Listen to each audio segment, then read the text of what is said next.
Initially, I was diagnosed with lupus, and I would say about 4 years ago, I was also diagnosed with fibromyalgia. I was diagnosed with Lyme's disease 16 years ago, and my MS 15 years ago. I just have a lot of head problems, like headaches and just like migraines and like lightheadedness, and then stomach issues that I've had for like a year that we're not really sure the cause.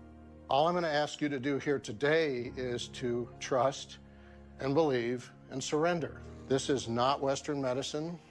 This is Eastern medicine and energy medicine. But Eastern medicine says, basically, and energy medicine says that as human beings, we've learned how to hold on to all of our emotions. And in doing so, we create density in our body.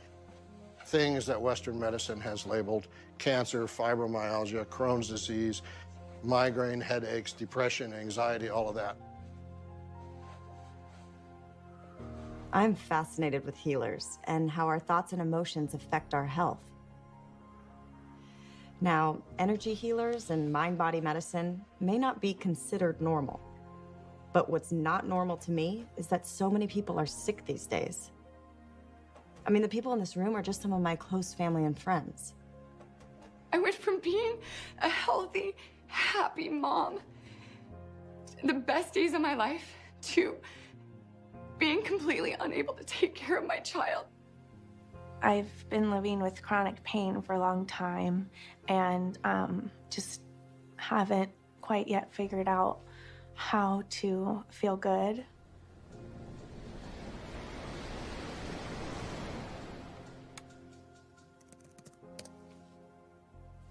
Doesn't it seem like so many people you know are dealing with illness?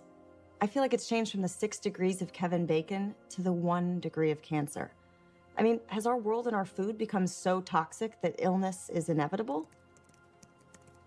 And then I feel like every other ad on TV is a drug commercial filling us with fear that our bodies are failing us. Very good, exciting feeling. When I was a kid, besides being terrible at gymnastics, I remember thinking how magical it was that when you get a cut, all you did was clean the wound, forget about it, and it healed all by itself. I feel like we've forgotten how intelligent the body is. Having been to all kinds of healers and doctors over the last 20 years, I've experienced firsthand how my thoughts, beliefs, and emotions affect my health. I'm convinced we have more power to heal than we've been led to believe. But don't take my word for it. I'm going to go out on the road and speak to some of the leading scientists, doctors, and teachers in the field of mind-body medicine to share with you what is truly possible when it comes to healing.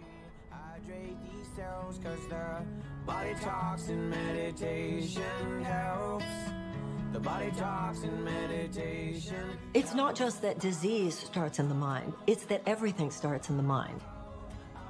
Body has a capacity to heal that I was never informed of as a medical student or resident.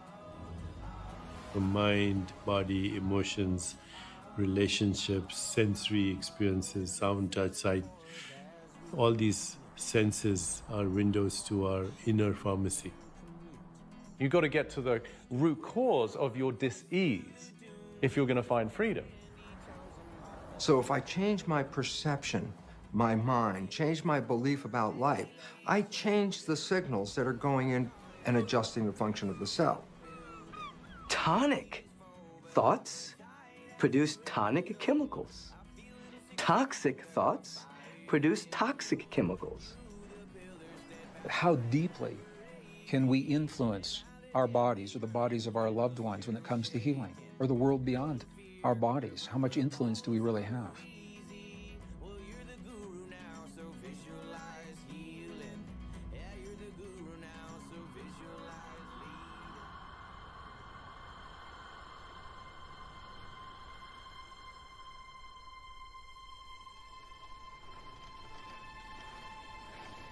In order for some of us to wake up, we need a wake-up call. And in 1986, I got the call. I was in a triathlon in Palm Springs, California, and I was in the biking portion of the race. And I was coming up to this intersection, So as I made the turn, a four-wheel drive Bronco going about 55 miles an hour hit me from behind and catapulted me out of my bicycle. The compressive force compressed 6 vertebrae in my spine. The prognosis was I'd probably never walk again, and that I needed a radical surgery called the Harrington rod surgery. If this had been anybody else, I probably would have recommended that they have the surgery, but this was me. I decided to check out of the hospital, and I just had this one thought, and the thought was the power that made the body heals the body. And I couldn't stop thinking about that because I knew that there's an intelligence that's giving us life that keeps our heart beating and digesting our food. So I decided that I was going to make contact with this intelligence, and I was going to give it a plan, a template, a design. And when I was happy with my creation, I was going to surrender this creation to a greater mind because it knows how to heal way better than I do. And the second thing I said was, I'm not going to let any thought slip by my awareness that I don't want to experience. So I would start off in my mind reconstructing my spine vertebrae per vertebrae, and then I'd start thinking about living in a wheelchair. So for 6 weeks, I went through this incredible dark night of the soul because I couldn't really get my mind to do what I wanted it to do. And it would take me about 3 hours and closing my eyes and reconstructing every single vertebrae and starting over again every time I lost my attention. At the end of 6 weeks, I went through the whole entire process without losing my attention. And it was like I hit a tennis ball in the sweet spot. Something clicked in that moment. I clicked. I started noticing significant changes in my body. My motor function started coming back, and my body began to change dramatically. And I was back on my feet in 10 weeks and back training again at 12 weeks. And I just made a deal with myself. And the deal was that if I was ever able to walk again, I'd spend the rest of my life studying the mind-body connection and mind over matter. And pretty much that's what I've been doing since 1986. The best science of our time is now showing that every organ in the human body has the ability to heal itself, given the right environment. Even the organs we were told could not. So spinal cord tissue, brain tissue, heart tissue, pancreatic tissue, prostate tissue, all of these organs are actually designed to repair and heal themselves under the right conditions, given the right environment. What are those conditions? That's the question. Some of them are environmental, things like water, air, just the quality of our food. Some of them may be chemical, the supplements that we take, and some of the herbal products that our ancestors understood and used with great success in healing their bodies before modern medicine ever came along. And I think those are interesting. But really fascinates me is the inner environment. And this is the environment that the Buddha talked to us about so eloquently. And the Buddha said that every man and woman is the architect of their own healing and their own destiny. There is a natural intelligence that leads those cells from the embryo to the baby. There's a natural intelligence that leads the acorn into an oak tree. There's a natural intelligence that keeps the planets revolving around the sun. We would not have been able to evolve without having a mechanism which allows us to take a hit. And that's what disease is. That's what injury is. You took a hit. But the immune system is the way the body corrects. And that intelligence that's giving us life, that's keeping our heart beating and digesting our food, that runs through the autonomic nervous system, it is the greatest healer in the world. All we have to do is get out of the way.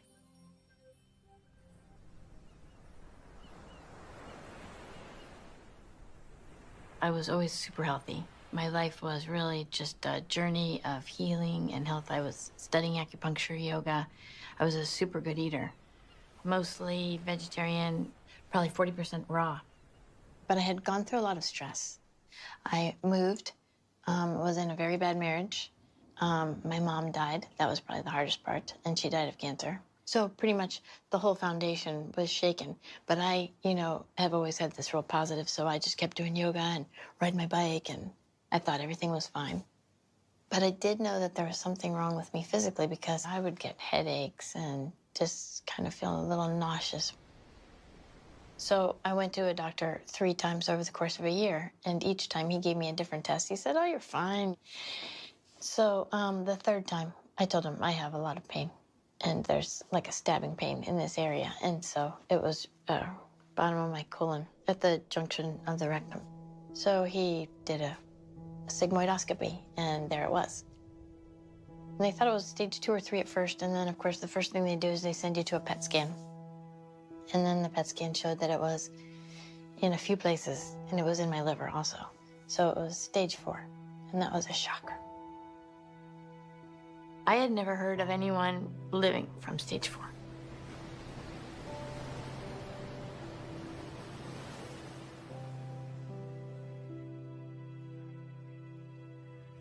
Elizabeth's story really shook me because she reminds me a lot of myself.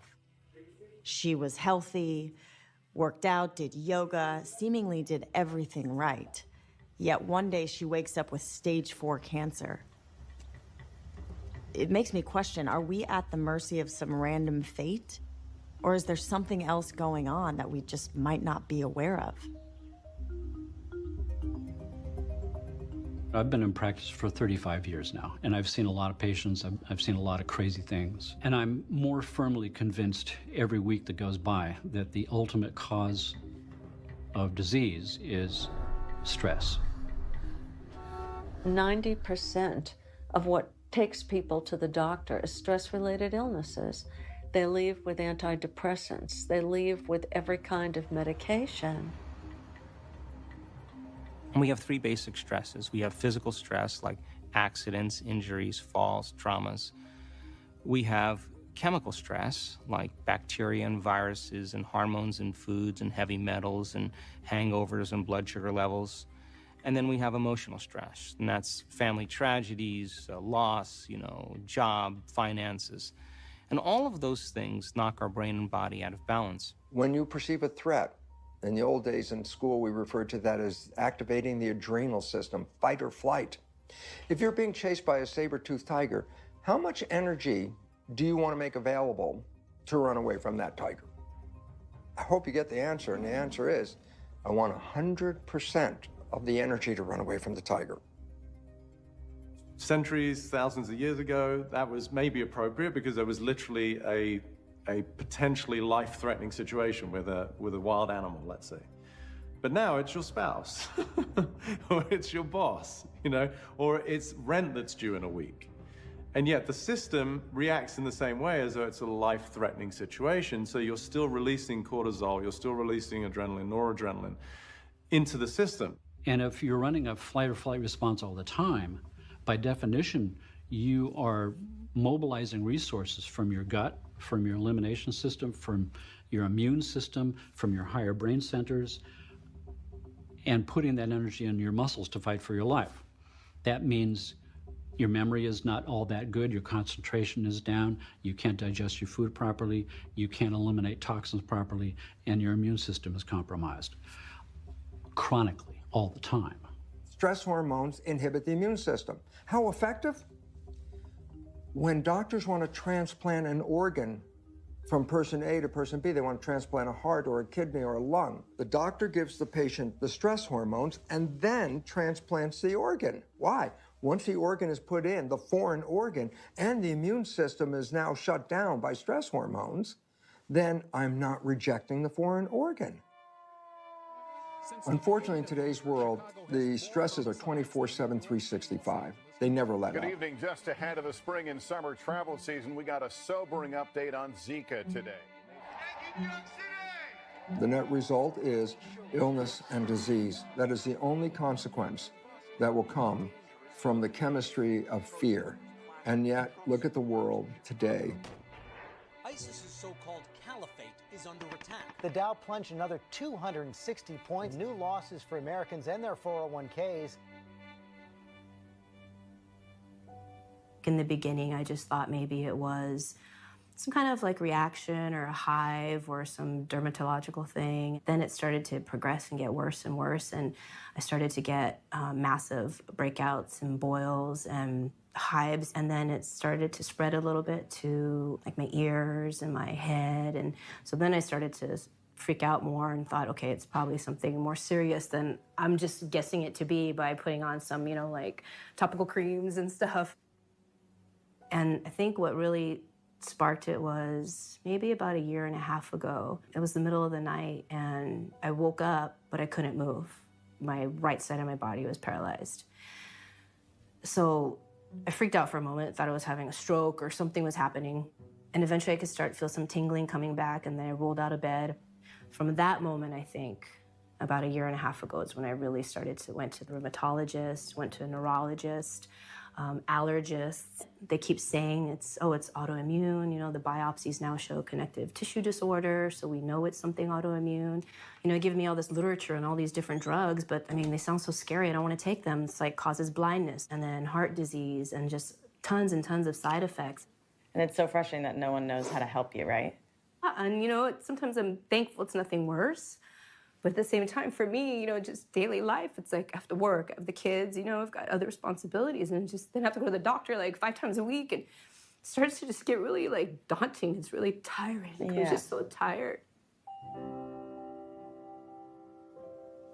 Jesus, take care of Mommy, and hope her dots goes away. I always put the holy water on her. Amen. My little one, she goes to a private school and she always prays. She goes, Mommy, I prayed for your dots today to go away. And so I was telling her, oh, somebody from Mommy's work, remember Kelly? She goes, well, she's going to help Mommy. She goes, see, God's going to help Mommy. It was so cute. I started crying. Oh, my God. Yeah, and I was like, oh, yeah, see, the things are meant to be sometimes, right? Things that'll come into your life for some reason. Like, who would have thought? Yeah.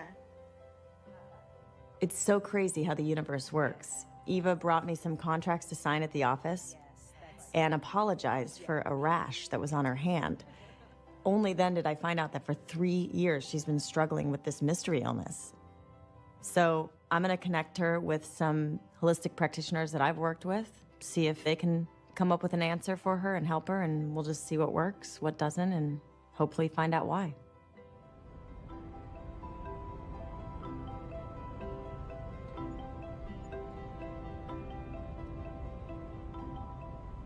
We are now about 3 centuries into a mindset in medicine that was predicated on the work of Descartes and even, Newton and Darwin even, this idea that our symptoms are meaningless, that our body is a machine. It's, full of organs with buttons and levers that need adjusting, and that you're really not here for any purposeful existence. You're here to live and survive until you die.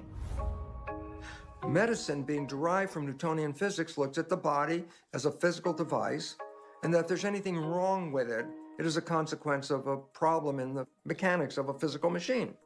I say, well, this is really cool until 1925. In 1925, a new physics came in, quantum physics. What's the relevant of quantum physics? Well, it said that invisible energy realm that was out there that we did not count and even talk about in medicine, because it's just a physical body. It turns out our perception of what is physical is an illusion.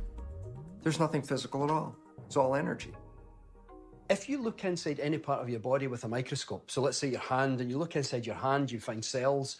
You look inside the cells, you get your DNA in the center of the cell. You look inside the DNA, you find atoms. You look inside the atoms, there's nothing there. Well, there's protons, neutrons, electrons. And what's amazing is inside an atom, there's 99.9999999999999% empty space. If a proton was an apple, the size of an apple, the closest electron would be the size of a grain of salt, and it would be approximately 2 kilometers away. Now, that's how much space you would get. Simple pi r squared. The particles themselves, they actually emerge in essentially out of what's called the quantum field. And ultimately, you can think of particles as just waves of energy, just literally vibrations of energy. And I think it shifts your mind from thinking that something is seemingly solid and permanent to perhaps something can change and something can be healed. Long, long time ago, the word spirit was what? Invisible moving forces that influence the physical realm. Quantum physics is taking us back to a time that said the invisible forces that we have been discounting in medicine turn out to be the primary forces that control everything. And I said, well, what do they include? Mind, consciousness, and this is why, if you want to come back to the supreme power over our biology, it's thought, the invisible energy from our mind that not only shapes our body, but shapes our relationship to the world in which we live.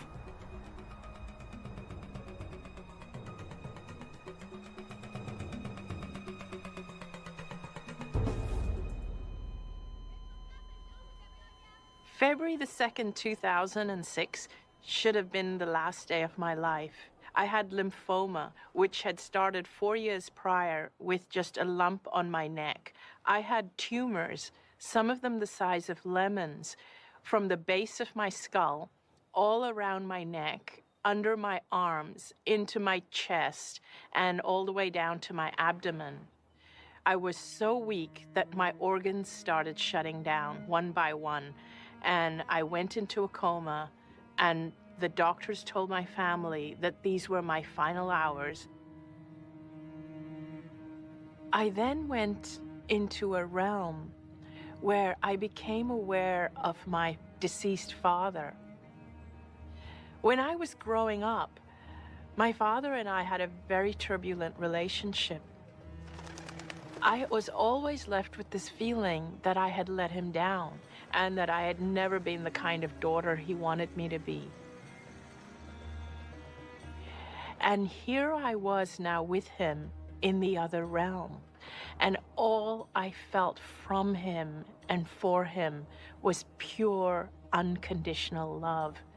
There was no judgment from him at all for anything that I had done.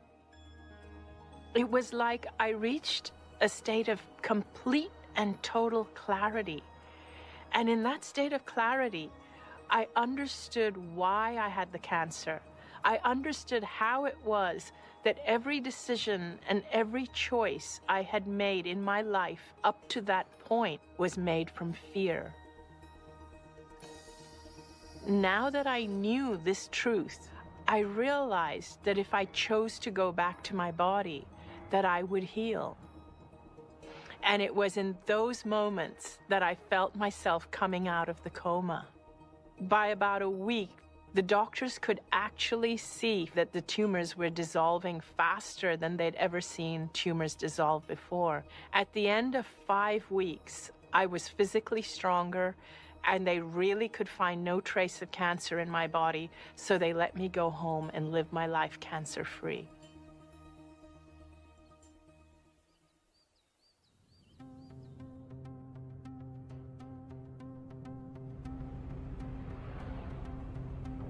Anita's story is the most powerful example of just what is possible with the human body.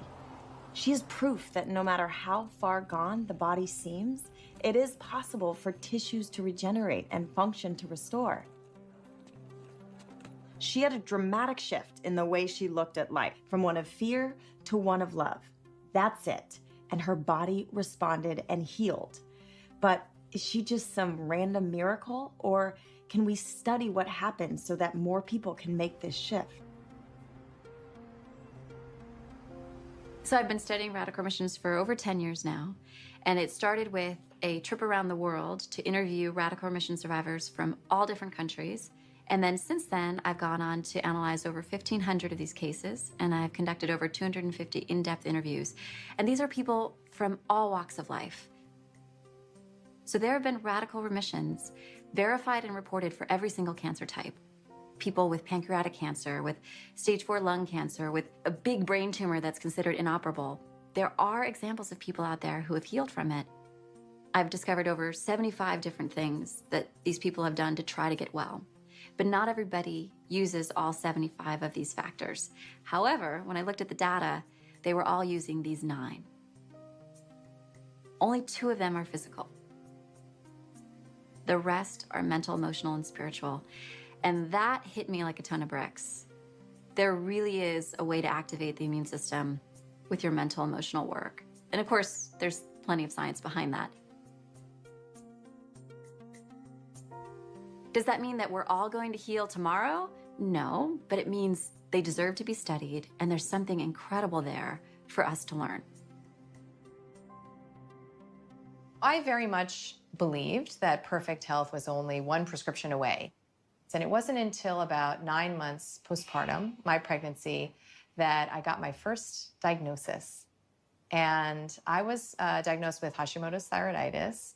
I had symptoms of brain fog, forgetfulness, intense fatigue, and, very much was not myself. But of course, I was a new mom, so it's easy to sort of dismiss those symptoms. And I had that same feeling again, like, I don't want to take a medication for the rest of my life. There's got to be a way out, right? It's going to be another option. And so I went to a naturopath, which was very unlike me. I'd only ever been trained to dismiss alternative medicine as sort of this nuisance, like a nuisance to legitimate, real medicine, right? And I went there because I knew that conventional medicine had nothing to offer me. And I knew that there was no way I would ever get out of having a chronic illness if I proceeded with my conventional doctor. So, of course, I put into remission in 6 months what should be a chronic, lifelong, disease. And I, experienced the raising of a lot of red flags, essentially, where I said, I never learned that nutrition has anything to do with health.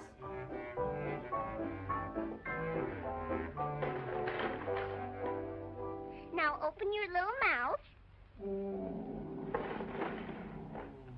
We have a sick care system where doctors and insurance companies are basically treating symptoms, but aren't really getting to root causes. In many cases, aren't dealing with the whole person. They're dealing with the symptom, by which they then give a drug, which then has a side effect. And so it keeps on spinning. More toxicity, more disease, more ill health. Conventional medicine, tied up in an old belief system, is locked into the cause of illness, is tied into our genetics and our biochemistry. And therefore, the pharmaceutical industry is the great savior. Why? Because it'll make the chemistry that should bring us back to health again. Well, it turns out that's totally false. There are so few diseases that are actually organic. In fact, 100% of diabetes type 2 has nothing to do with genetics and everything to do with lifestyle. 90% or more of cardiovascular disease has nothing organically wrong with the individual. It's just the consequence of dealing with stress.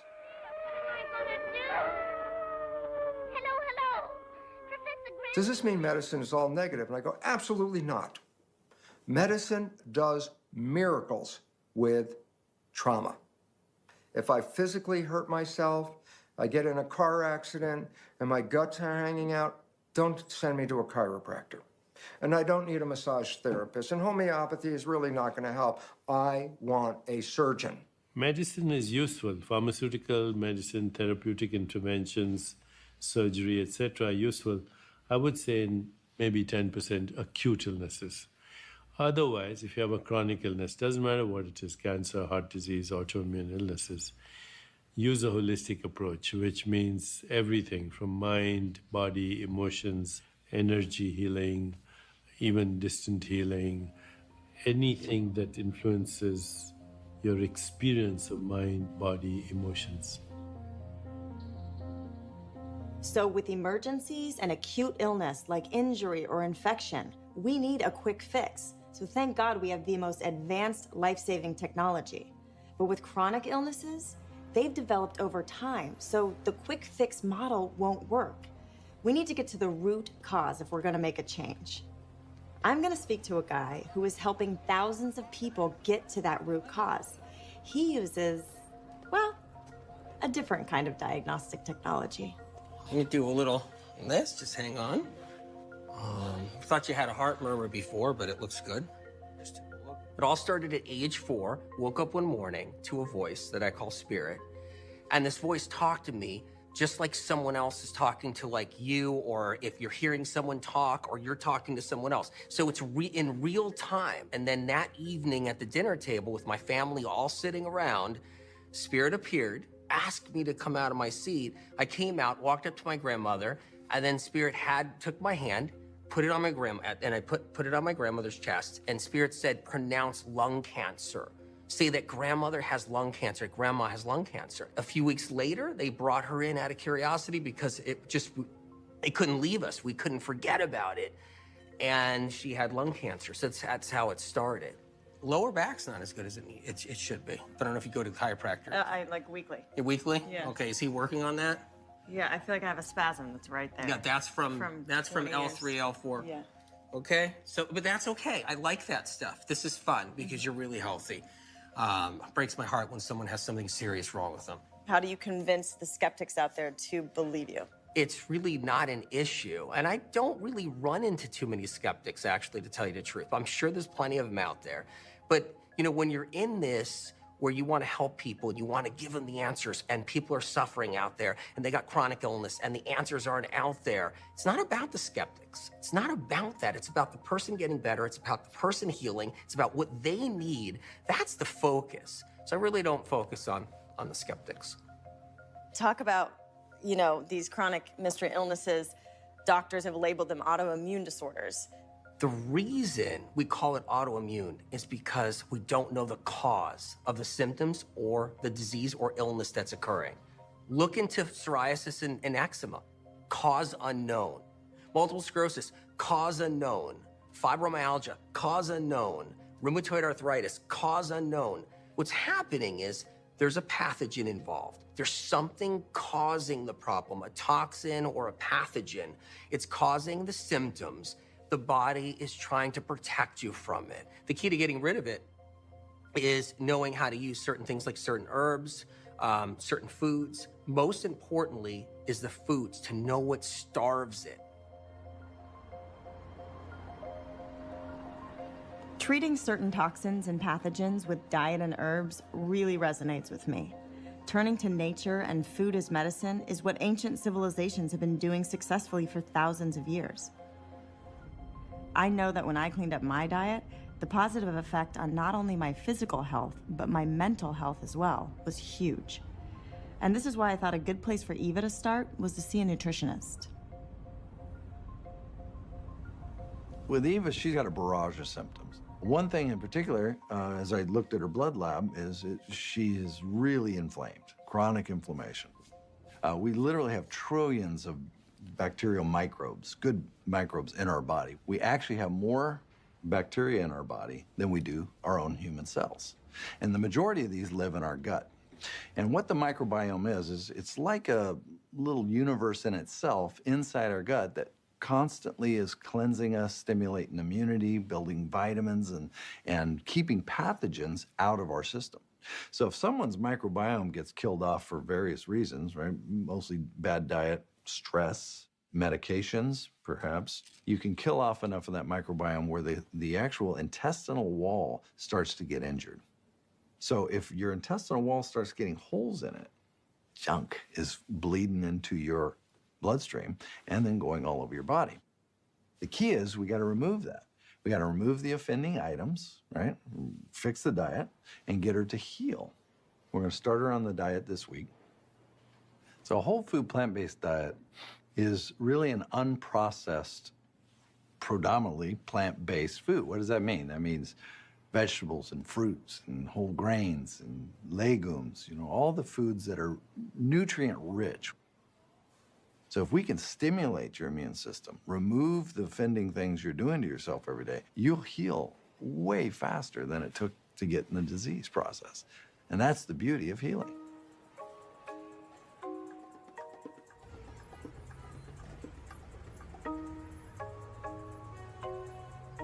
Over the last, decade or even more so, the amount of research that's come out in the scientific journals showing without any shadow of a doubt that there is such a thing as a mind-body connection. I mean, thinking, believing, emotions all cause really substantial chemical and physiological, biological changes all throughout the body. And I love that that's how much of a transition we've made in the last decade or two. From woo-woo stuff about the mind-body connection to hard, factual scientific evidence. I have a PhD in organic chemistry. Now, it's nothing at all to do with organic foods. An organic chemist basically plays the child's Lego game, but we do it with atoms. So people like me end up in the pharmaceutical industry. So I worked for one of the world's largest pharmaceutical companies, developing drugs for cardiovascular disease and for cancer. Although I loved doing what I was doing, I loved the science of it, but what fascinated me more so, I would say, was what happens when you test the drugs. So let's say in a typical trial, you might give 100 people a drug to show that it works. So you've also got to give 100 people a placebo for comparison purposes. And you might get, say, 75 people improving on a drug. But it's not uncommon to get 40, 50, 60, 70, 74, 75, sometimes even also improving on the placebo because they think they're getting a drug. And I thought, whoa, it's amazing. What we see here is belief itself shifts biology. And I don't think that's taught enough in medical schools. So how is it that you can give someone a sugar pill, a saline injection, or perform some false surgery or treatment, and a certain percentage of those people will accept, believe, and surrender to the thought that they're getting the actual substance or treatment, and they begin to program their autonomic nervous system to make their own pharmacy of chemicals that matches the exact same chemical they think they're taking. So the question is it the inert substance that's doing the healing, or is it the body's innate capacity to heal? Well, everyone seems to be aware of the placebo effect, the result of positive thinking. The important question is this: what is the consequence of negative thinking? Guess what? It's equally powerful in influencing your life, but it works in the opposite direction. While a placebo, positive thinking, can cure you of anything, a nocebo, negative belief, can actually cause any illness and can cause death just because you believe that. Should we give too much authority to someone in a white coat? You know, I remember one time someone came in and they were really crying because they had received a tremendous diagnosis and prognosis, and the doctor said. So I said, I'll be right back. And I went out and I got a white coat and put it on. I put my name tag on it and said, Dr. Michael Beckwith. And I came in, I said, I'm Dr. Michael Beckwith. And I want you to know that your life is about to get better and better and better. You've had a tremendous wake-up call about tremendous habits so that you have had for many, many years. You're about to break that cycle of those bad habits, and you're going to watch your body change. You're going to watch yourself come into a greater sense of fulfillment. And then I got a prescription tablet, and I said, every day, this is what I want you to say to yourself. This is what I want you to read. This is what I want you to not eat. This is what I want you to eat. Come see me in 30 days and tell me how you feel, you know.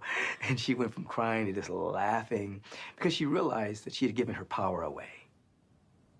It doesn't mean you don't go to a doctor. It doesn't mean you don't follow good medical advice. But if you just give yourself over to an external authority figure, you basically become a victim twice.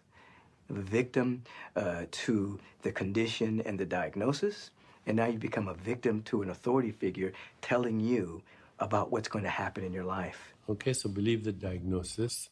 Now you can do something about it. But don't believe the prognosis. Prognosis is when somebody says you have 3 months to live, or 60% of people die in 6 months.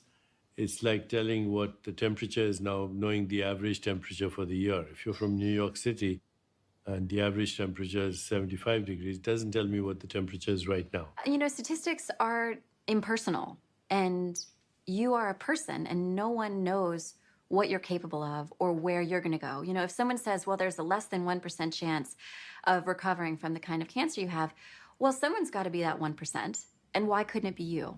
It's important for people to understand when they're given a diagnosis that if they fall prey to the prognosis without actually considering that there's other options, without actually realizing that they may have to do something differently, that they may have to make new choices, that they are going to have to get beyond certain emotions and overcome their limited thinking.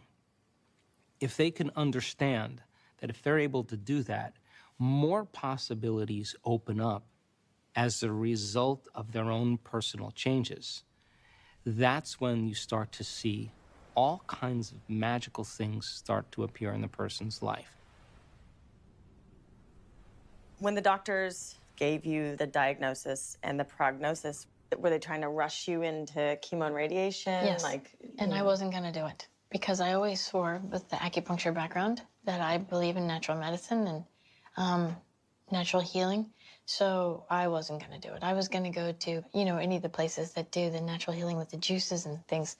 But I have a brother that's a rocket scientist, and I value his opinion. And he said, Lizzie, you're not going to make it. You've been juicing all your life. More juice isn't going to save your life. You've got stage 4. You've got to do something. So, but it still took me another month and a half because I wouldn't do it. I was going to not do the chemo.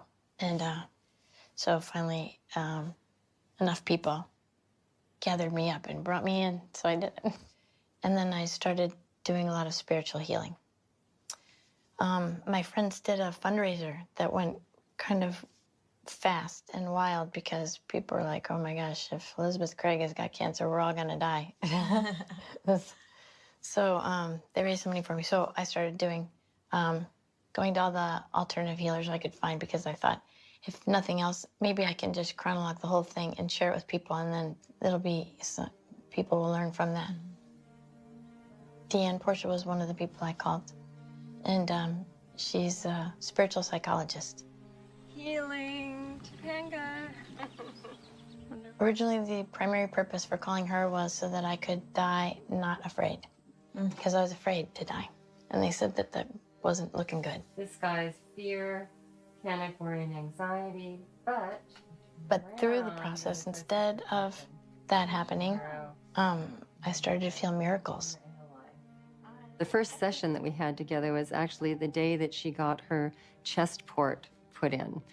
And I didn't know that she was going to arrive with that. And that was such a tremendous first step that she had to take in her cancer treatment. They've got me on a cocktail, they call it. I had one mitomycin that was a little bag, and they ran it into the port, and then they attached me to this one. It's so stressful to think that, you know, someone is invading your body and then having medicine, which we know is very scary.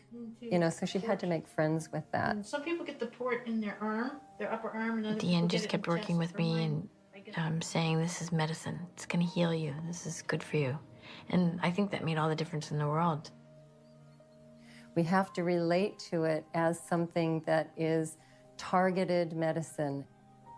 See it as little Pac-Mans or little soldiers that are there just attacking the cancer cells, leaving everything else intact and not being harmed, because the body does want to move into balance. Let's go.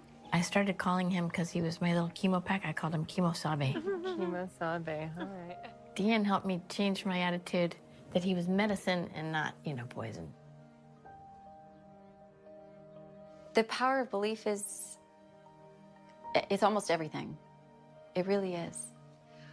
What you are believing and thinking at this moment is telling your immune system to either stop and not work because we've got to run from a stressor, or everything's cool, why don't we relax, and if there's anything that needs to be cleaned up, clean up. That's it. You're either in fight or flight or you're in rest and repair, and it's your beliefs that toggle that switch. So beliefs are everything.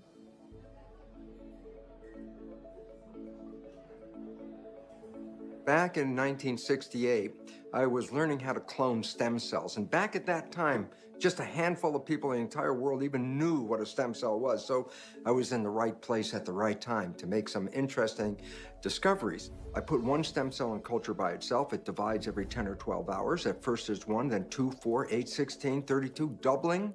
So I have 50,000 genetically identical cells. That's not the experiment. This is. I split the cells into 3 different Petri dishes. And what I do is I change the chemical composition of the culture medium. Culture medium is the equivalent of blood. So if I'm growing mouse cells, then what I do is look at mouse blood, see what it's made out of, and then try to make a synthetic version of that called culture medium. So here's the point. Genetically identical cells in 3 dishes, but slightly different environment because of the chemistry. In one dish, the cells form muscle. In a second dish, the cells form bone. And in a third dish, the cells form fat cells. Significance? What controls the fate of the cells? Point? They were all genetically identical. The environment is what was selecting the genetic activity of the cells. People who have the same DNA, who have the same susceptibility to illness, one can become ill and the other can stay well. One can heal and the other can't, all because they optimize the environmental factors that control gene activity. And that's what the field of epigenetics is all about. The nature of biology is simple. Biological organisms adapt their biology to fit into an environment. Let's say I'm looking at the activity of my liver cells in the body. And I say, well, my liver cells should be adjusting to what's going on in the environment. And I say, well, how does a liver cell know what's going on in the environment? The answer is this: the liver cell is not touching the environment. It depends on the nervous system to send information about the environment inside the body so the cells adjust their biology to match what's going on in the world. Well, we only have one problem in that, and that is this: consciousness is an interpretation. So my mind is interpreting the environment. So if I change my perception, my mind, change my belief about life, I change the signals that are going in and adjusting the function of the cell. The point is very, very significant. By my ability to change my environment and by my ability to change my perception of the environment, have the ability to control my genetic activity. I'm not a victim of my heredity. I'm a master of my genetic activity. In understanding how we deal with the environment and deal with perception, there's a mind between the environment and my cells. And when I say the mind, everyone thinks of a single entity, the mind. The mind is comprised of two interdependent elements that work together, and that's the conscious mind and the subconscious mind. The conscious mind, the latest evolution of the brain, is the creative mind. When the conscious mind is engaged in thinking, the subconscious is the default program, the autopilot. So my conscious mind can be engaged, but my subconscious mind will carry out whatever chore I'm doing: walking, driving the car, communicating with another person. I don't need my conscious mind for that. I already have programs of how to do all those things. When we look at the world, we're actually operating through the subconscious mind. The programs in the subconscious mind primarily came from downloading other people's behaviors. Your mother, your father, your siblings, your community, in the first 7 years of life. We are essentially an open sponge to the world, absorbing the patterns from all of those people that we are exposed to and surrounded with. So if we have caregivers who are really conscious and have learned to manage their emotions and heal their hurts in a healthy way, that's a really good thing. Very few people I know were blessed enough to come from those families.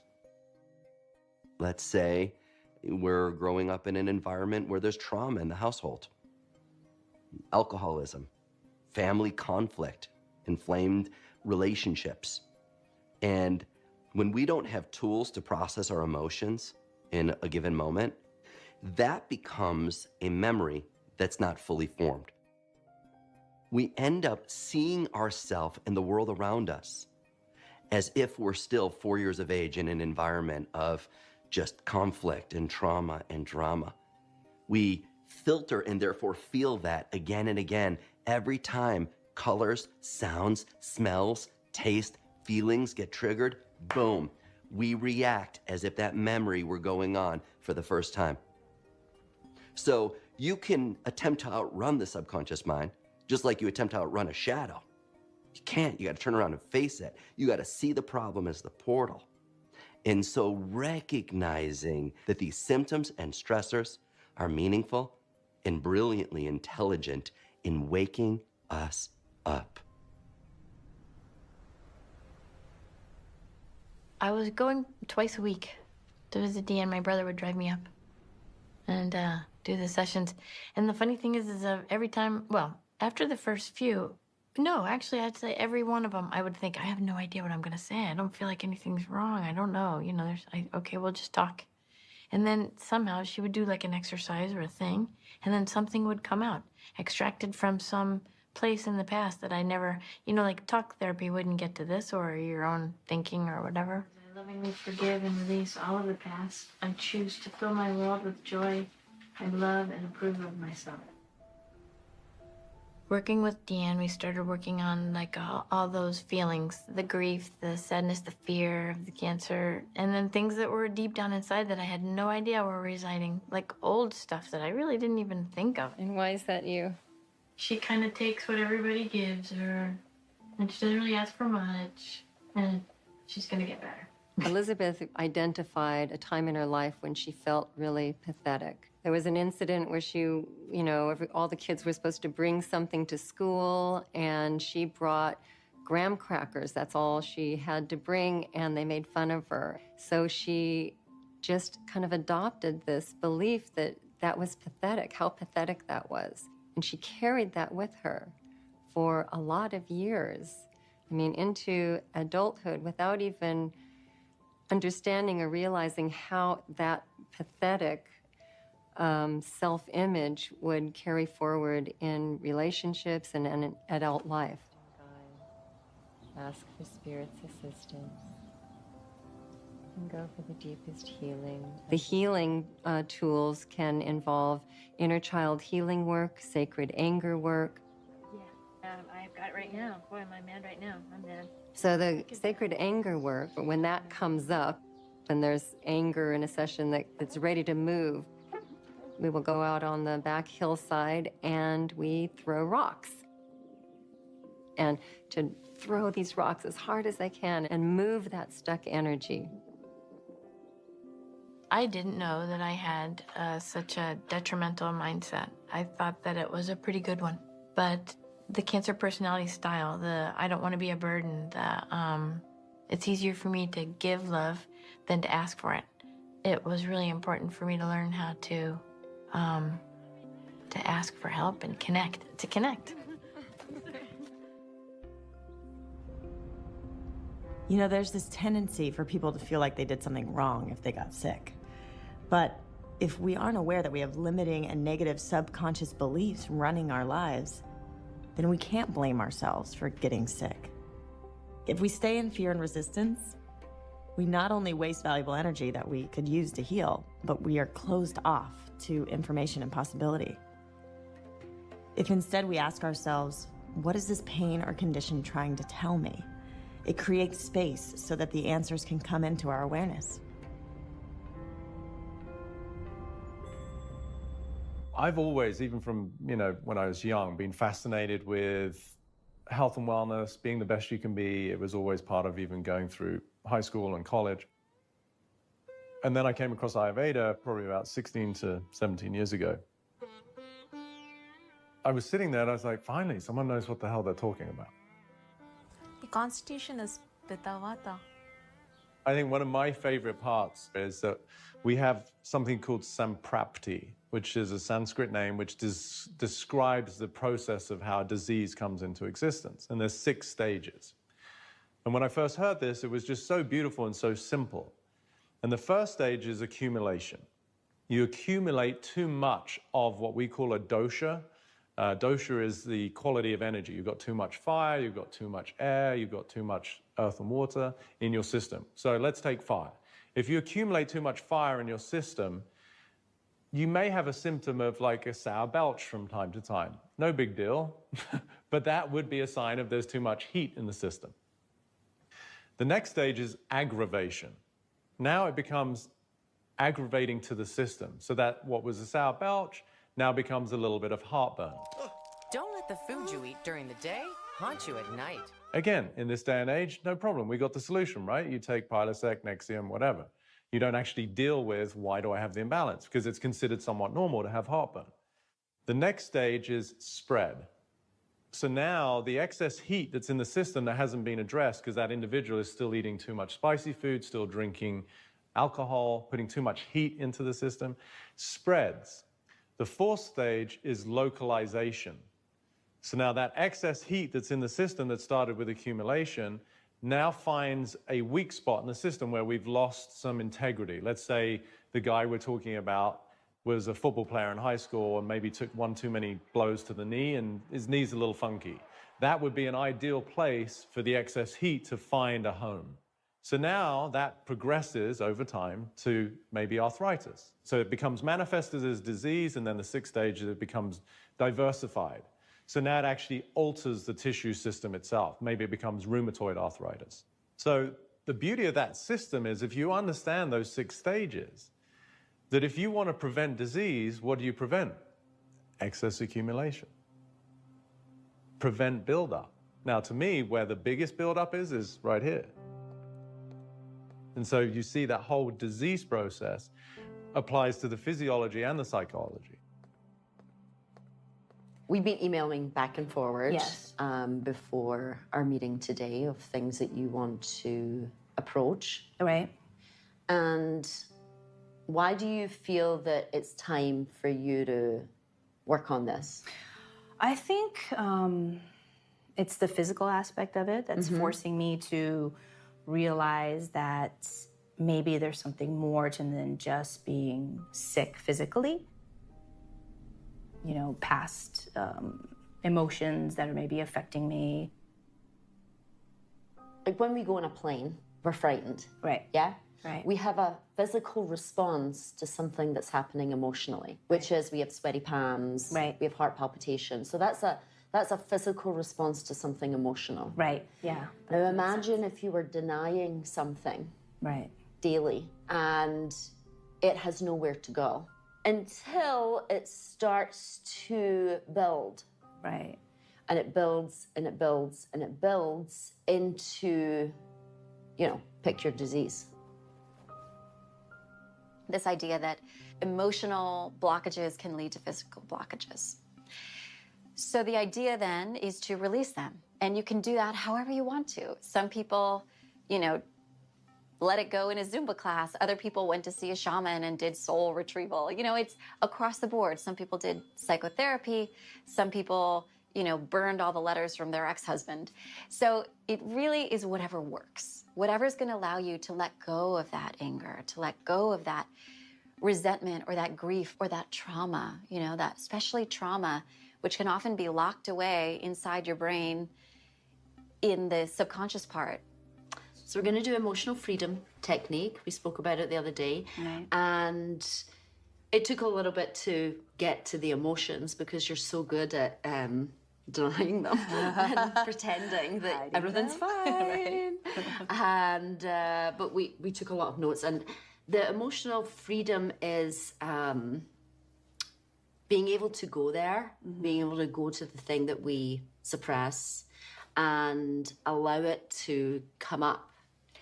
I'm frightened of the unknown. I'm frightened of the unknown. I'm frightened of what I know. I'm frightened of what I know. And what I don't know. And what I don't know. I'm frightened of what I know. I'm frightened of what I know. And what I don't know. And what I don't know. I'm frightened of what I know. I'm frightened of what I know. And what I don't know. And what I don't know. I'm frightened of what might come up. I'm frightened of what might come up.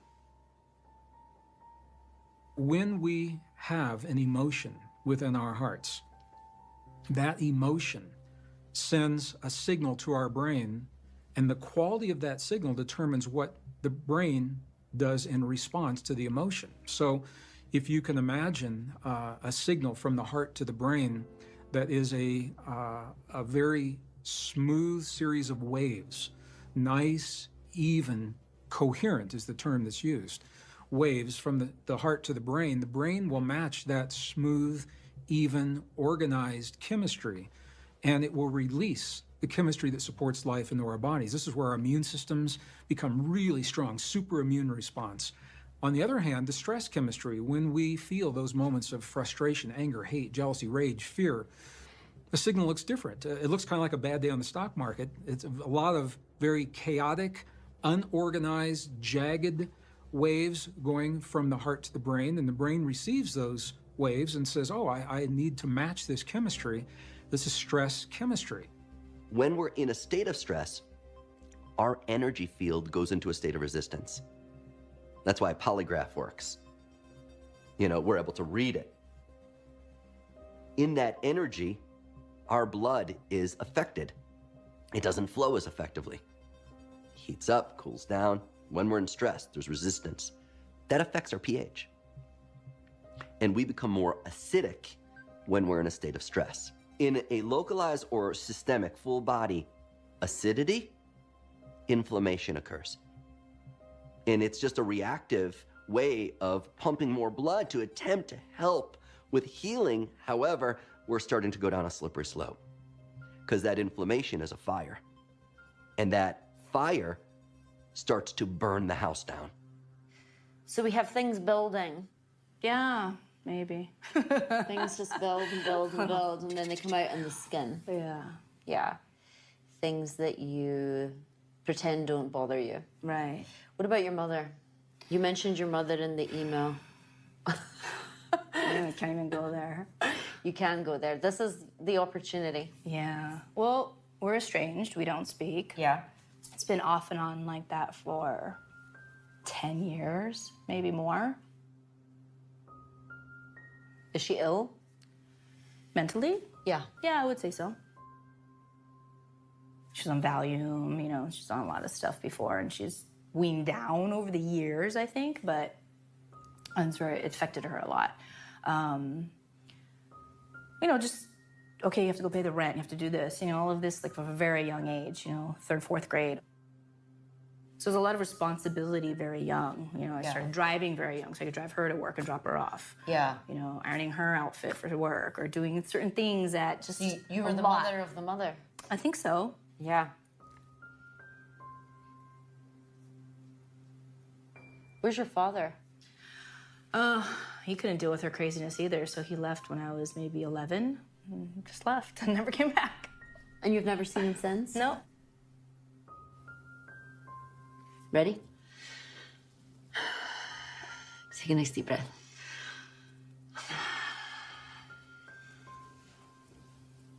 Even though it was a lot for me to take on. It was a lot for me to take on. But I did it anyway. But I did it anyway. I deeply and profoundly send that little girl my love. Send that little girl my love. Even though it was a lot for me to take on. It was a lot for me to take on. But I did it anyway. But I did it anyway. I deeply and profoundly love and accept that little girl. Love and accept that little girl. Even though it was a lot for her to take on. It was a lot for her to take on.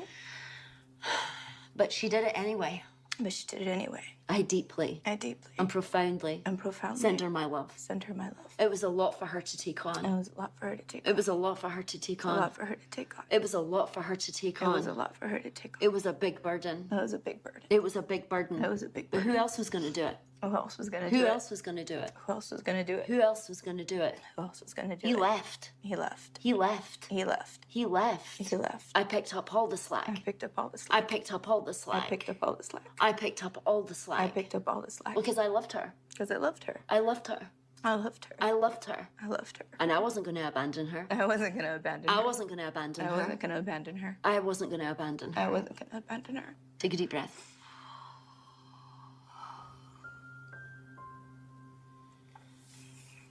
How'd you feel? Good.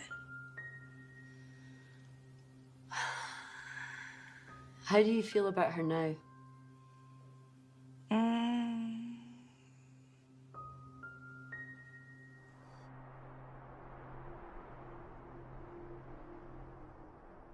Every authentic spiritual path has some mention or some teaching around forgiveness.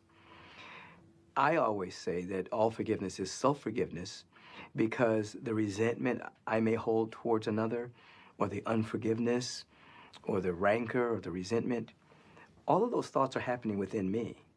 Even if someone did me wrong, I still have those thoughts. Those thoughts are affecting me. They're affecting my body temple. They're affecting my blood chemistry. They're affecting everything. So when I begin to forgive the so-called other person, I'm releasing rancor, resentment, animosity. I'm releasing all that unforgiveness so that I'm actually forgiving myself. Now, that doesn't necessarily let the other person off the hook for whatever they did or didn't do or should have done or should not have done. It has nothing to do with them. It has everything to do with me. Forgiveness, when it comes to emotions, is the greatest access to letting go. The hatred you have of a parent, the judgment you have of a coworker, the wrong-making you have towards your spouse. Like, just let go of that inner judgment, blame, and basically a victim mindset. If you can let go of that and recognize that life is actually working for you, not against you, then again, you're going to generate healing. So now I have a really good idea how trauma, negative emotions, and subconscious beliefs can lead to disease and might be something we have to look at in order to heal. But what about the kids that come into this world already sick, or children that get sick at a really young age? Surely their condition can't be a result of accumulated stress or unprocessed trauma or disempowering beliefs. Why do they get sick? So people ask me, what about children? You know, children, young children that come into this world with some condition, how can that be from their subconscious, or is it? And the answer to that is that we simply don't know. I just have to be honest and say that every human that emerges into this world, what has happened before we got here is different for all of us, and we have no way of knowing, and this is where we begin to cross the boundaries of science and spirituality, and the words like karma or destiny or fate. We don't know what those are. What I do know, without any shadow of a doubt, is once that beautiful child arrives in this world, their bodies, their cells, their DNA will respond to the environment and the conditions that we give to them. Our job is to learn to optimize those environments and those conditions. Individuals come into the planet, and many of them come into the planet because they know they're going to go through some stuff, and they're coming to up-level the awareness of the species. So we don't look at it like, well, this person was born with this disease and that kid was born with that disease, you know, what's wrong? Many of these individuals are coming with very special gifts. On another level, today, a baby that's being born is affected with tremendous, more toxins than ever. The World Health Organization's classed outdoor air pollution as carcinogenic. When you look at so many of the cancers, for instance, we absolutely know. This is not some mystery. We know where a lot of these come from. They have to do with chemicals in the food. They have to do with chemicals in the air. They have to do with chemicals in the earth. So did human consciousness create this? Absolutely. But not necessarily the consciousness of the person who contracted the disease. If you are truly treating the earth with reverence, would you allow the level of pollution and contaminants that we allow? If you were really thinking about your children with reverence and holy responsibility to a future generation, would you allow some of the things that we allow? So, if the entire society is allowing economic forces to prevail rather than real humanitarian principles and love of the earth and love of each other and love of our children, then you get what we're getting. Imagine for a moment popping a pill before bed that costs about $13.50. Now imagine waking up the next morning, find that the price of the exact same pill jumped to $750 overnight. That is just what happened to one drug. Meg Terrell joining us now with that story and the man who's behind that price spike. Meg. Thank you, Brian. And Martin Scully joins us now from the NASDAQ. He's the CEO of Turing Pharmaceuticals. Martin, thank you for joining us. Thanks for having me. Now, you guys have said that the reason you increased this price so much after acquiring the drug was in order to do the research and development to develop a better version of Daraprim. I just got off the phone with an HIV doctor who told me they don't need a better version of this drug. What do you We have the most money going into healthcare than any country in the world today, and we have some of the worst statistics of healthcare. The problem is this: the pharmaceutical industry is a corporate industry. Corporations. What are corporations? They're systems where people invest money so they can make a profit. I entered the pharmaceutical industry as a young scientist, and I just wanted to cure cancer. And it turns out that most of my friends and colleagues in the pharmaceutical industry, all the scientists, they also just want to, a lot of them cure cancer. They want to save lives. It's only when you get higher up in the company that the goals begin to change. Martin, we do appreciate you coming. I got to ask you one more question. In response to all of this attention and doctors and patient groups saying they can't access this drug. Are you going to change the price? No. So in my examination of pharmaceutical products in general, I began to notice a pattern. And the pattern is that we are told that there's a problem, and the problem may not actually exist, at least not in the way that we're told that it does. And then we're offered a product based on resolution of the fear inspired by awareness of this problem. Sleep. Remember when it welcomed you like a friend? Then it became more elusive. But why?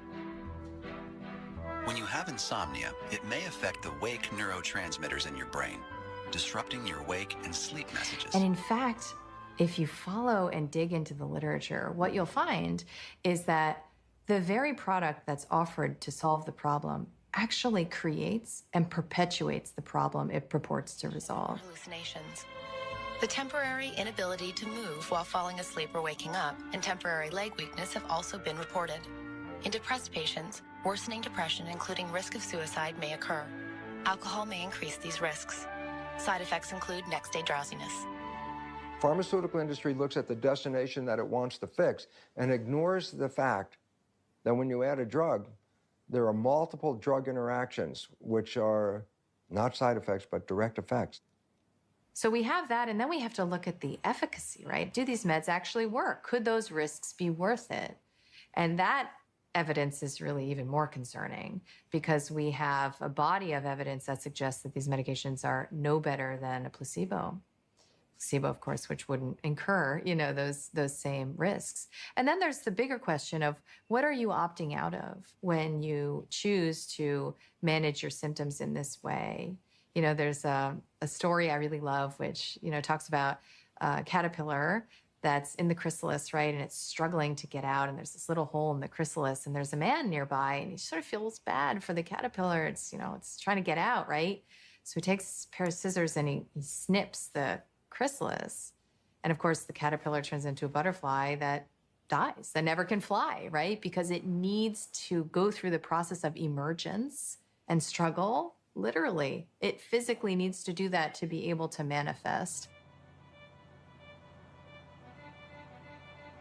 I've really taken to Dr. Emerson's protocols. The nutrition? It's really helping. And he's really good about keeping in communication, even though he's in Hawaii. Your numbers are outstanding. I mean, it's, unbelievable. It's only been 8 weeks that you've been on the program, and it's phenomenal. So this last 2 flare-ups, I haven't had the joint pains since I started the nutrition. Because that's the biggest thing is, I can't even, go up and down the stairs to my bedroom. I have to, stay downstairs, sleep downstairs. Well, here we are. We are about to go get a sound healing from Dr. Jeffrey Thompson. I'm putting these wrist sensors on her wrist. This is just to hold them in place. These wrist sensors are connected to this laptop over here. It's got a little sensor. It's collecting the electrical information from your heart. As the sound sweeps into the correct range for her body, we'll see her nervous system beginning to respond. And when it hits this spot, I'm going to make a cue mark on my program here so I can identify what frequency we need to use. We use very precisely tuned sound frequencies for healing. My innovation is to expose the body to these precisely tuned sound waves until I find a sound wave that makes the sympathetic nervous system push in the clutch. Here we go. It's getting there. Getting really close. That's it right there. But that's what we're looking for is zero. Zero stress in the autonomic nervous system, or homeostasis. Now, normally I would expect it to look like this, where it comes down, hits that point, and then goes off into parasympathetic, the green. But hers didn't do that. She hit the point, but she went back into this stress response again. It means that she's had this chronic stress condition for a long time. And when it begins to respond to the sound waves and it starts to push in the clutch, it took a little bit of extra time to get there. But once it did get there, it wasn't able to completely cross over and go into the relaxation phase, which is what parasympathetic nervous system is, the relaxation response, because her nervous system is still too worried to go there, to completely let go. So people ask me, what kind of conditions can you heal with this? And my answer at this point is anything that has stress as its cause. And as far as I'm concerned, that's pretty much everything. Welcome back. Wow. It's the first words out of everybody's mouth. Yeah. It's wow. Okay, here we go.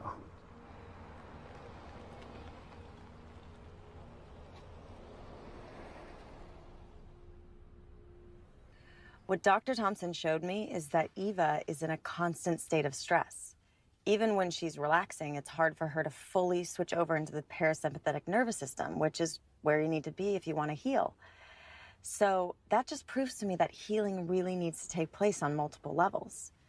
When it comes to stress, the tool that's absolutely changed my life, and I know millions of others, is meditation. Meditation has been around for thousands of years. The mind is yapping all the time, and it's telling us generally scary and limiting things. The mind is wonderful when you're using it as a tool. It's not so great when it's calling the shots. In the very first research on meditation, done by a mentor of mine, Dr. Herbert Benson, he said, well, it shuts down the fight or flight response, the fear response, and it stimulates the parasympathetic or relaxing nervous system of the body. And that's what heals. So at the very most basic level, meditation relieves stress. If you wake up in the morning, you take a shower, you take a bath, because you don't want to take yesterday's dirt with you out into the day. But if I wake up in the morning and I immediately go to television or radio or the computer or newspaper and I'm taking in all the stress of the world, then I might cleanse my body, but my mind is carrying so much stress. So that's why meditating in the morning is as important as taking a bath, purifying your mind, purifying your consciousness. There are many kinds of meditation. There are meditations that involve self-reflection. So you sit quietly and you ask yourself, who am I? There are forms of meditation that are called self-questioning, which is questioning your beliefs. Third form of meditation is what is these days called mindfulness, which is a terrible word because you're not using your mind when you're practicing awareness. The awareness of a thought is not a thought. Then there is what is called transcendence, which is usually using a technique like a mantra. The mantra is kind of a sound that competes with your thoughts and ultimately takes you to a place where there is no thought and no mantra, and you're just left with awareness. So as we practice these techniques, we get in touch by and by with our core being, our core consciousness, which in spiritual traditions is often called the soul.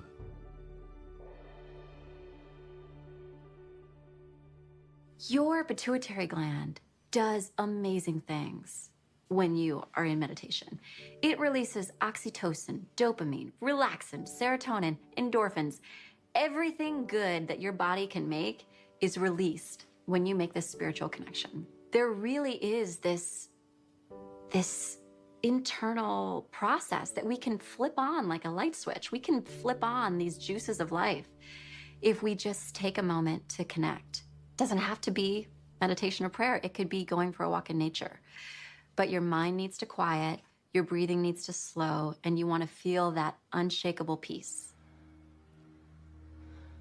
We did an amazing study just a little ways back at one of our advanced workshops, we took 120 people and we wanted to measure their circulating cortisol levels and a chemical called immunoglobulin A, or IgA.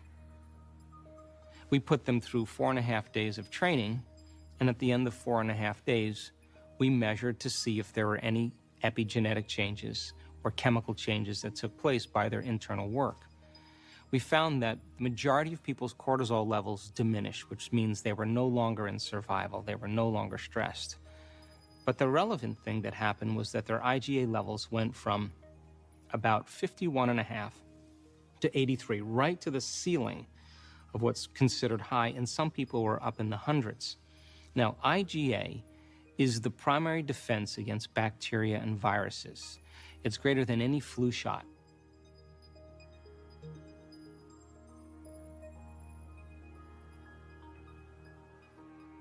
The best part about meditation is it doesn't cost anything.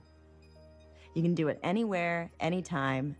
Just quiet the mind and get rid of that excess mental baggage. But the mind isn't all bad. You can actually use your imagination through visualization to activate a powerful healing response. What if I told you to do a simple exercise of imagination, to go to your refrigerator, open it up, find a lemon, take the lemon, put it on the cutting board, cut the thing in half, take a look at it, juice is welling up, and stick out your tongue and lick it? Your salivary glands would go crazy. And it was all in your imagination.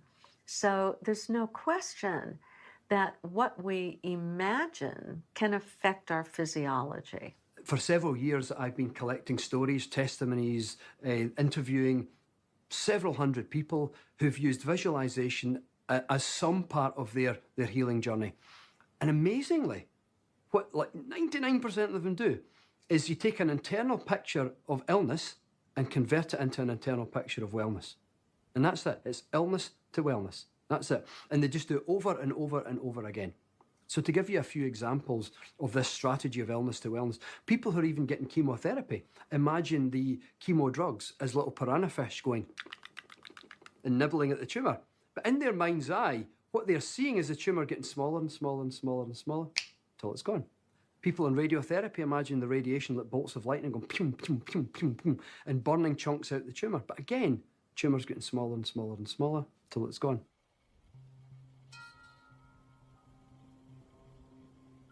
Toward the end of the treatment, I was really weak. So Deanne called and she said, "Do you want to have your session?"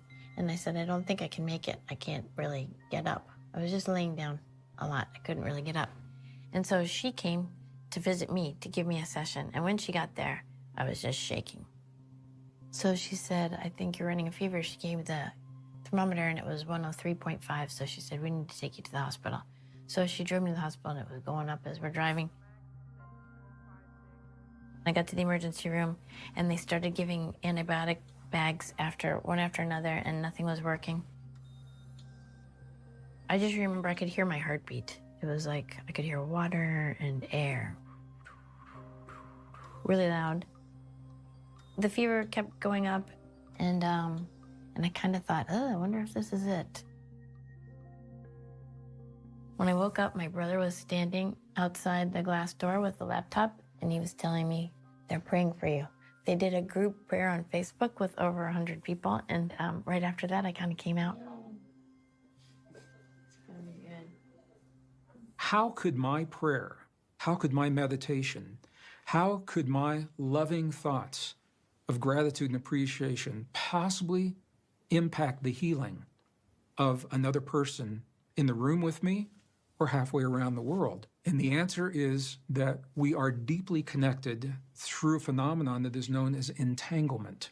Entanglement is the term in physics that tells us once something is unified, once something begins as a whole, even though it is separated physically by many miles or light years, is what they're finding in the cosmos, energetically everything's still connected. Why is that important? Because if we go back far enough in time, there was a point in time when you, me, and the earth were all connected before what is called the Big Bang, the big release of energy. When that happened, physically, particles began to separate. Energetically, the particles remain connected. We are part of this earth, and we are part of one another. And that empowers you, and it empowers me to participate in the healing of our bodies and those of our loved ones in ways that science is only beginning to understand. So entanglement explains scientifically how our prayers might work. But there's a whole aspect of faith and prayer that can't be explained through science. People travel all over the world to holy sites to receive energy or faith healing. Is it their unshakable belief in God's power and therefore the placebo effect that is responsible for the healing? Or is there an actual divine energy that is causing their transformation? Either way, I'm fascinated by the mystical. And if faith healing works for people, why not respect the possibility and keep an open mind?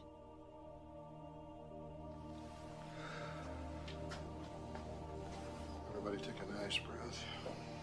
So let me just tell you a little bit about me, okay, because you might be a little curious. I was born into a very religious family. We were taught to pray, right? We were taught to ask God for help. So what I learned as a child was that if you trust, if you ask God and you trust and you believe, and then you get out of the way, then anything's possible. I have a brain tumor called a meningioma, and there is no cure for it, so you're constantly wondering what's going on inside of your head. Is it growing? And, you know, you have things like that. And, you know, a little bit of fear because you don't know if the thing's going to explode and grow fast or... So please understand I'm not doing anything. Please understand that everything that you'll see happen is coming from the divine. There are no spirit guides or no entities. I'm just grateful that, for whatever reason, the divine has chosen me to work through. Let all that stuff go. Let me have all of it. Every last bit of it. Let me have it.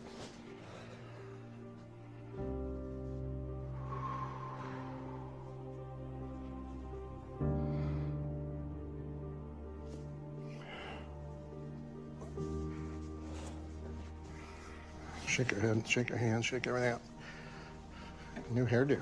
Mm-hmm. Cool. Doing okay, brother? Mm-hmm. You came in here wanting this, whatever's going on with you, to be gone, and so they're taking that as a... I'm tingling. Yeah. I'm vibrating. So you look different? Wow. Nice work. My face was like on fire, so to speak. It was electrical current and pulse, but it went throughout my whole body. And when I stood up, I was shaking, but it was a good shake. It was different. I've never felt anything like this in my life. Hoo-wee, man. Holy shit. Hoo-wee. Hoo-wee. Holy shit.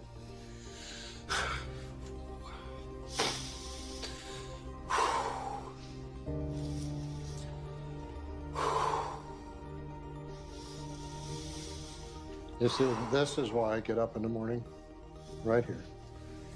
I mean, all of you, but this is like the perfect, like, you see what's possible. Oh my God. What are you noticing in your body so far? I thought it would be really hard to let go because I don't know who I am without being sick. Yeah, well, and? I feel like I'm first time trying to. You're doing it, girl. You're not trying, you're doing. Big difference. Let it go.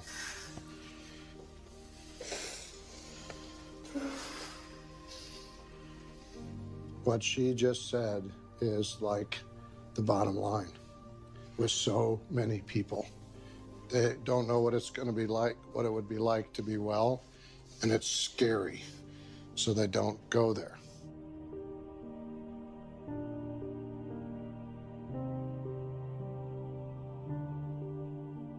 People say, well, I don't have faith. But actually, everyone has faith of some kind. You either have faith in possibility, or you have faith that that possibility doesn't exist.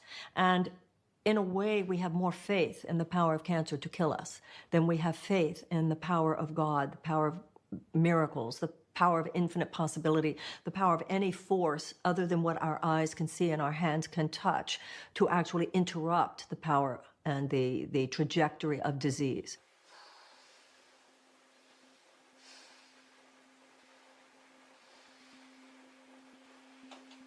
I had no idea what was coming, you know.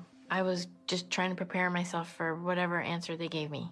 And Dean took me into the appointment, and the oncologist said, well, your scans came back all clear. No cancer!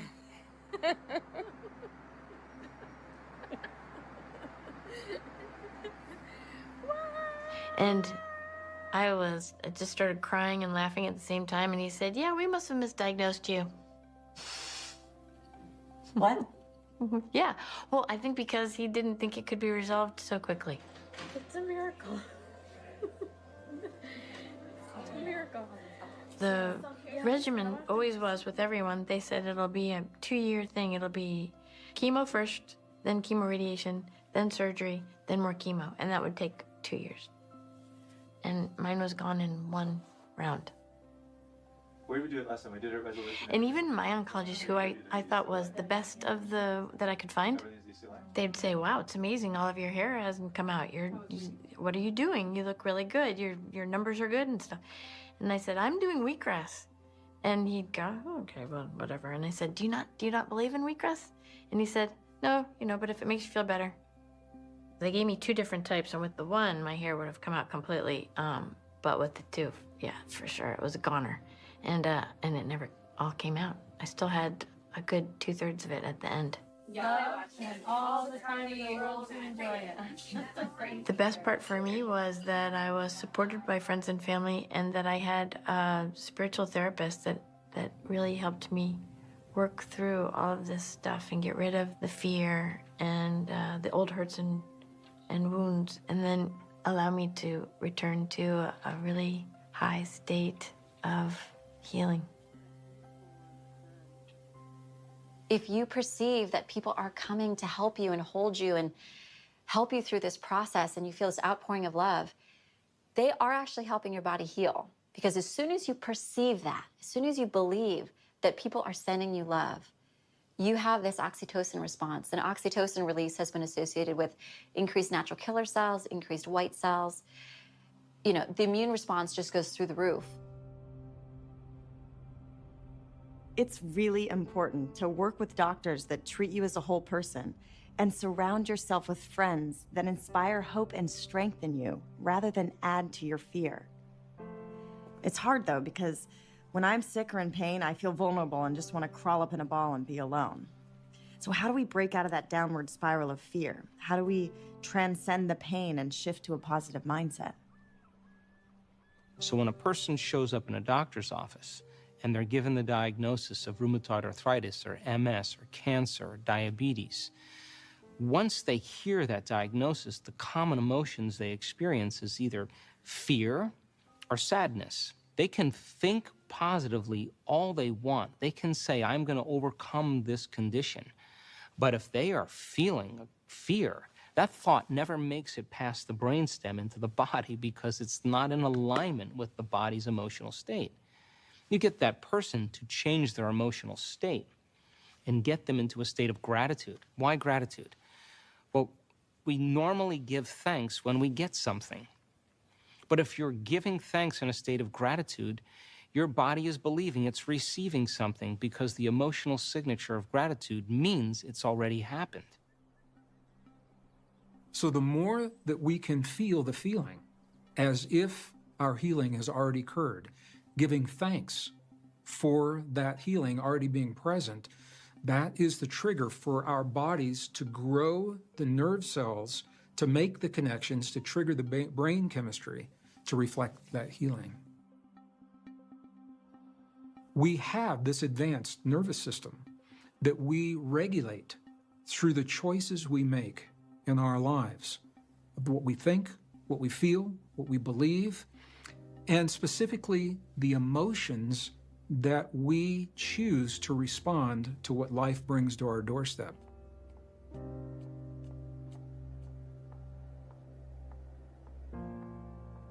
You know, I've been trying not to take the steroids, Yes. so I went through a small breakout last month, which I thought was good, and then it was kind of just, you know, dormant, like it never really went away, and then all of a sudden just exploded over the weekend.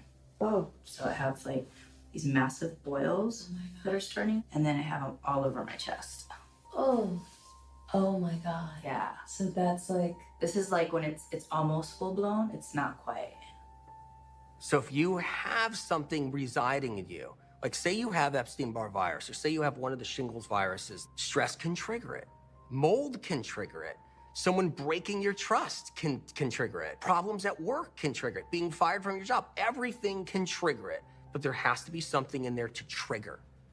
The key is knowing what the real cause is so you can live life like a normal person and have things go wrong and not go down because of it. Okay, so my little flower blossoms are turning into big dahlias. They're starting to merge together and get really huge, and extremely painful and hot, constantly burning up and then getting the chills. Powered through today.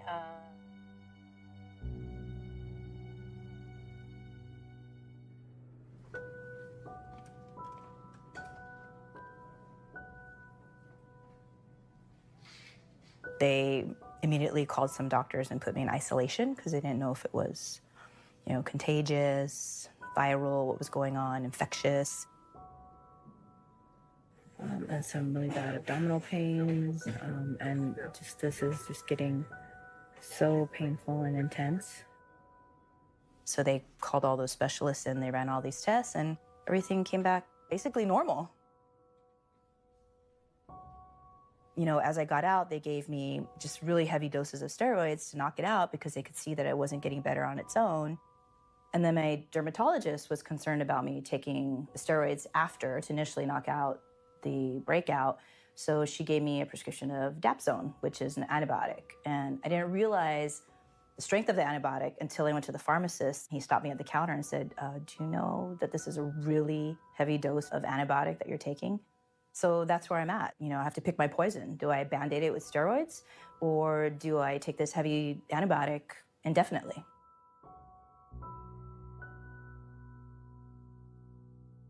Being in LA and going to some of the best doctors in their field and probably seeing half a dozen to a dozen doctors now, nobody can figure it out. They give me drugs for all these different things that they think it may be. But I mean, that's kind of the process with Western medicine. It's very difficult because it's just, let's just throw everything at it and, you know, which one Velcro's the best. Do you think that if alternative doctors were covered by insurance, you might go more often or they might seem more credible? Definitely, because I know with steroids, it's very easy. It's $5, I get it, and I'm better. If I could get access to these vitamins and to these alternative doctors at those nominal costs, then I would probably go much more often.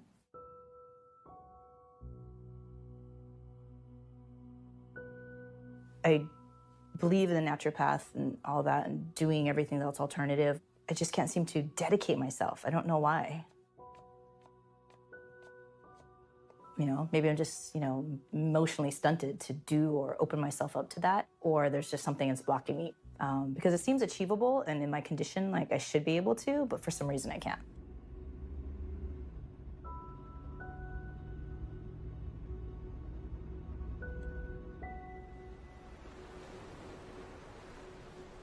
Eva made me realize how much courage and sometimes cost it takes to commit to a holistic path of healing. As a society, we've been conditioned to believe that conventional doctors know best and that convenience is key. For me, though, it's either pay now or pay later, and I really fear the long-term effects the steroids will have on Eva's body. But I truly understand her struggle, so all I can do is continue to support her in any way I can and pray she finds an answer soon.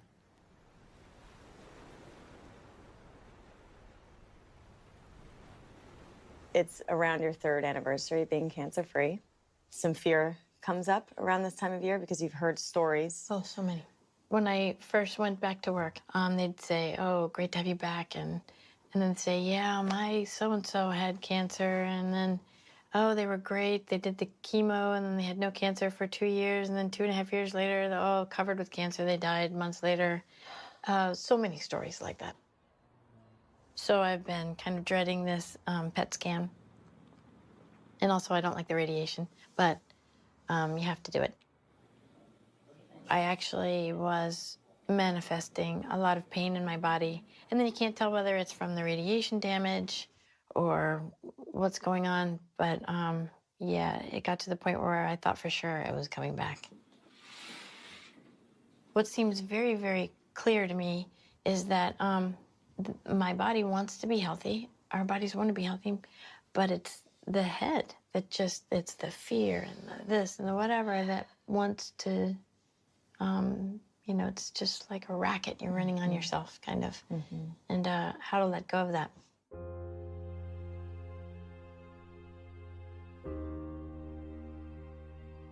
What is your one takeaway message that you want to share with everybody? Well, I would say that the most powerful moment, the one when I had the largest epiphany, was toward the end of the chemo and radiation. I was really weak, and I told my brother I just wanted to go to the beach and I wanted to be in the sun. So he carried me and laid me in the grass, and then he went out on the beach, and I was just laying there looking at everybody. And I was watching people rollerblade and bicycle and walk with each other and laugh. And I just wished I could have told each of those people, you're so fortunate. It occurred to me that this life it's as beautiful or as terrible as you make it. And we have so much beauty and opportunity around us. I just wish I could let you all know what an amazing gift it is to be alive. Focus on life. Focus on something that brings you joy. Focus on love. Focus on your loved ones. And spend every day doing things that make you feel good. When I usually tell people who've been told that they're in remission, I say, think of the word remission as actually meaning remember my mission. So now it's time for you to go and remember your mission.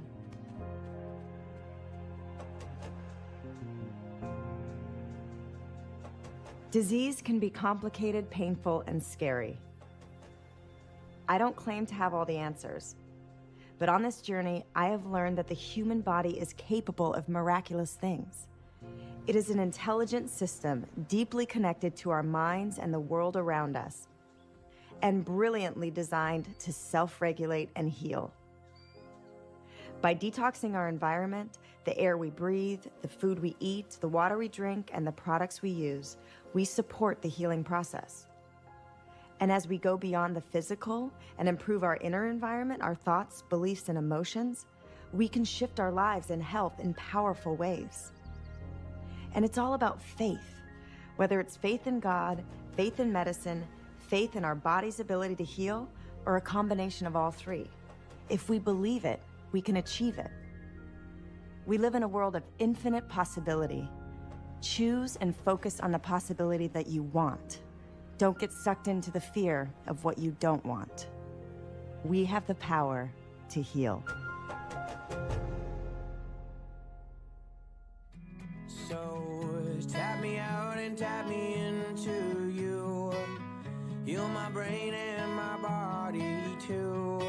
Balance my chemistry, hydrate these cells, cause the body talks and meditation helps. The body talks and meditation helps. If I could get people to realize how precious they are, they're an expression of life. There's no other you out there. That's 1 in 8 billion, that's pretty special. But I guarantee you most people don't give themselves that kind of love and care. That would be a wonderful precursor to healing. The better we know ourselves, the better equipped we are to heal our bodies, to heal our emotions, to heal the inner experience that allows us to love to the deepest degree in the outer world. Educate yourself about the mind-body connection. because your mind exerts an extraordinarily powerful impact on your body 24 hours a day, 365 days a year. Every day, I meet someone who beat incredible odds and turned around stage 4 cancer. Healing can really happen at any time, even when you're at quote-unquote death's door. And ultimately go beyond your fear of death, because death happens to an experience, not to you. It's my expectation that this will become more and more compelling to more and more people as we all grow together into a different kind of medicine. Rather than this being something that you just read in a book or you watch in a documentary, put it into action. Fall down, get back up, fall down, get back up. Reach out to other people, ask them their stories. Don't ever give up. Your body loves you. It loves you unconditionally, and it's not letting you down. Have patience, have compassion, take one day at a time. You're gonna get there. Doesn't matter how long you've been sick, you can heal, and always remember that and never forget it. I speak the word, knowing that from this moment on, everything is working together for our individual and collective good, and that we claim our wholeness right now. We claim our health right now. We claim our vitality and our vigor and the power to rejuvenate and regenerate right now. Something wonderful is happening. And we let it be. Now and forever. And so it is.